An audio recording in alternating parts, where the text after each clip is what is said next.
The lecture hall buzzed with the usual pre-class chatter as students from across the Galactic Coalition settled into their seats. Kevin adjusted his neural interface, preparing for another session of advanced combat theory at the prestigious Nexus Military Academy. Beside him, Jasmine sat quietly, her fingers dancing across a datapad as she reviewed notes from their previous class. "You ready for today's simulation review?" Kevin asked, glancing at his human classmate. Jasmine looked up and smiled softly. "As ready as I'll ever be."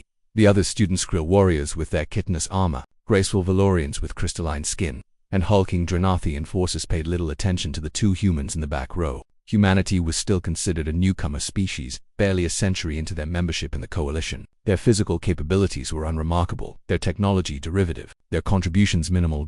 Or so everyone believed. Professor Thanix, a decorated Krill veteran, entered the amphitheater with his characteristic military precision. His compound eyes scanned the room before he activated the holographic display at the center of the chamber.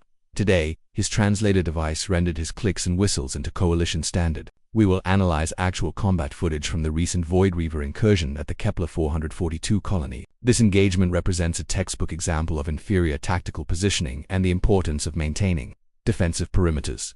The lights dimmed. Three-dimensional imagery materialized, showing a human colonial settlement under siege. Dozens of Void Reaver assault craft descended through the atmosphere like metallic locusts, their weapons already firing. The colony's shields flickered and died within minutes.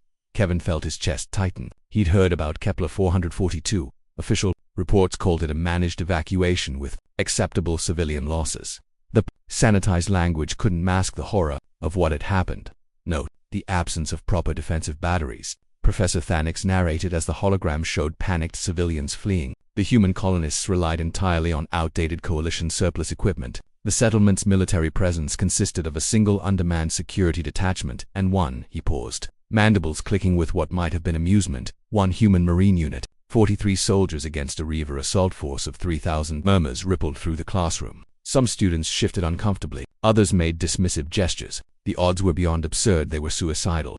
The tactical expectation, the professor continued, was complete annihilation within 30 minutes. Standard protocol would demand immediate retreat to preserve military assets. However, the human commander, Lieutenant Jasmine Cortez, chose to ignore all strategic doctrine. Kevin's head snapped toward Jasmine. His classmate's expression remained neutral, but her knuckles had gone white where they gripped the edge of her desk. The hologram shifted to ground level. Through the smoke and chaos, a figure emerged, a woman in combat armor, her face streaked with dirt and blood. Even through the grainy footage, her eyes burned with fierce determination. "The recording you're about to see," Professor Thanix said, his tone shifting to something resembling respect, "was compiled from multiple combat drones, civilian security cameras, and even Reaver attack craft before they were destroyed. I warn you, it is not pleasant." The footage began to play. What unfolded over the next 15 minutes defied everything. Kevin thought he understood about combat, about tactics, about what was physically possible. Lieutenant Cortez Jasmine moved through the battlefield like a force of nature. She coordinated her Marines with impossible precision, turning every building into a kill zone, every street into a death. When their ammunition ran low, they used Reaver weapons. When those failed, they used debris, fire, anything within reach.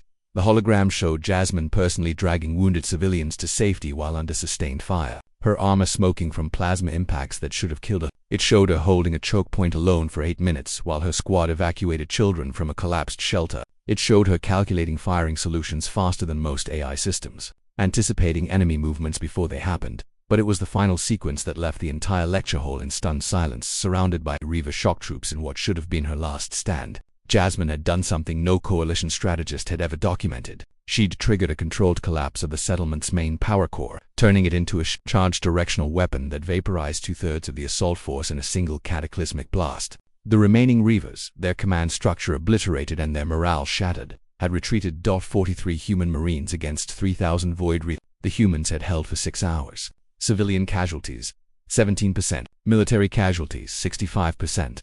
The Reaver casualties, 92%. The lights came up. Professor Thanix stood motionless, as if waiting for the class to process what they'd witnessed. "Lieutenant Cortez," he finally said, his voice carrying across the silent amphitheater, "received the Coalition Star of Valor, the highest military honor. She was offered command positions in 3 different fleet battle groups. She declined all of them." He paused. "To attend this academy." As a student, every eye in the room turned toward the back row, toward Jasmine, who sat quietly with her head slightly bowed, as if trying to disappear into her seat. Kevin stared at his classmates, the woman he'd studied beside for 8 months, who always deflected questions about her service record. Who let others assume she was just another fresh recruit seeking education before deployment? His mind reeled with the disconnect between the unassuming student beside him and the warrior in that footage.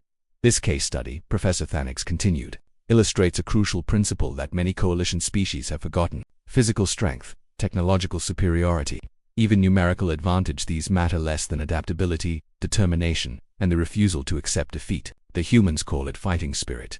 Some species might call it madness. His mandibles spread in the krill equivalent of a smile. I call it why humanity will reshape this galaxy. The professor's gaze fell directly on Jasmine. Lieutenant Cortez, perhaps you would share with the class your tactical analysis of the engagement. Jasmine slowly stood, her voice steady despite every student now staring at her with a mixture of awe and disbelief. It wasn't about tactics, Professor. It was about the people behind me, civilians, families, children. Sometimes the math doesn't matter. Sometimes you fight because there's no other choice. Sometimes you fight because someone has to. She sat back down, and Kevin realized his friend had never been hiding weakness. She'd been hiding mercy.